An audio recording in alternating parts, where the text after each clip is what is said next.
Em algum lugar do sudoeste do Paraná, essa história verdadeira aconteceu. Uma jovem de 18 anos resolveu ir morar com um namorado. Se mudaram mais de 20 quilômetros no interior, longe da casa dos pais. Depois de um ano, o casamento começou a ter problemas, pois o marido, que trabalhava numa fazenda de gado, aos finais de semana bebia e jogava. Começaram as discussões e também, em uma certa noite, veio as agressões. A moça não aceitou. Naquela noite, ela fugiu de casa.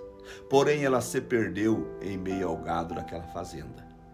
Ao clarear do dia, achou a estrada, caminhou os 20 e poucos quilômetros, chegou na casa dos pais e ouviu a seguinte frase do seu pai: "Filha, eu te recebo aqui em casa, desde que você não esteja de barriga."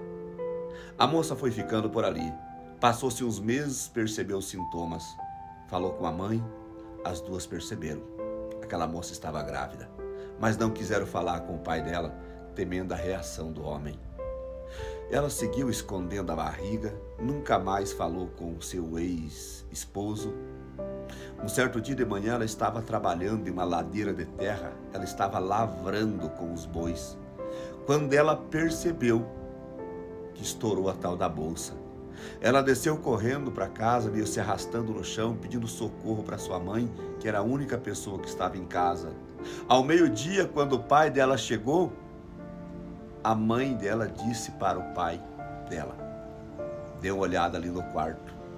Quando o homem puxou uma cortininha, porque não tinha porta, família muito pobre, era uma cortininha, lá dentro de uma cama estava a filha dele e um netinho. O homem se desesperou, saiu correndo, jogou o chinelo que estava usando. Só depois as duas souberam. Ele foi num vizinho buscar um Fusca para levar ela para uma farmácia. Agora vem a história mais doída de todo esse caos. A moça seguiu criando o filho dentro da casa dos pais, com muito brilho, com muita dignidade, trabalhando muito. Mas um dia ela estava chegando do trabalho. Quando ela desceu do ônibus, veio um bêbado no volante de uma Belina, bateu naquela mulher. E ela veio a óbito. Ela faleceu e o filho dela ficou com 6 anos morando com os avós. Dali em diante, me disse o filho, que hoje tem 30 e poucos anos, ele me disse assim: "Eu percebi que o meu avô passou uns 5, 6 anos da vida dele depois da morte da minha mãe chorando. Chorava todos os dias, ele chorava a morte da filha. Provavelmente pelo que ele tinha dito para a filha quando ela voltou para casa. Mas ali Deus estava preparando alguma coisa para aquele casal de avós. Os avós faleceram só depois de 80 anos. Aquele neto foi o que cuidou deles. Aquele neto foi o que trocou as fraldas do avô, quando o avô ficou 3 anos e pouco de cama. Aquele neto foi quem dava banho, fazia barba no avô. O neto cuidou da avó também." Essa história termina com aprendizados. Cuidado com aquilo que você diz para as pessoas. Às vezes você disse e a pessoa não se magoou tanto, mas dentro de você ficou um remorso, uma tristeza muito grande. Cuidado, porque às vezes amanhã a pessoa não está mais aqui para você pedir perdão. Talvez foi por isso que aquele pai chorou tanto a morte da filha por anos. Outro grande aprendizado: cuidado ao achar que uma coisa que está acontecendo na tua vida é muito ruim, é vergonhosa. Às vezes é Deus preparando alguma coisa lá para o seu futuro. Quando aquela moça voltou grávida para a casa dos pais, era Deus preparando um rapaz que iria cuidar dos avós a vida toda lá na frente.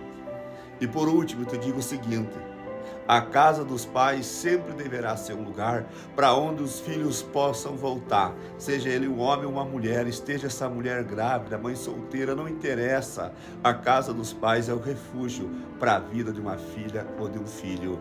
É onde você sempre poderá voltar. Por isso, valorize seus pais e perdoe eles se às vezes eles te falam alguma coisa. Eles não falam por maldade, eles falam porque são pai ou mãe. Perdoe eles do fundo do seu coração.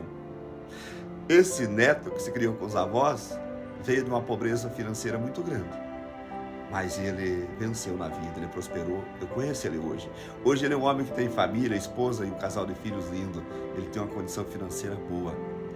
E toda essa história que aconteceu na vida dele, a falta da sua mãe, a ausência do seu pai, o amor do avô e da avó, pois ele me disse, eu fui a pessoa que eles mais amaram na vida, vejo como é a vida.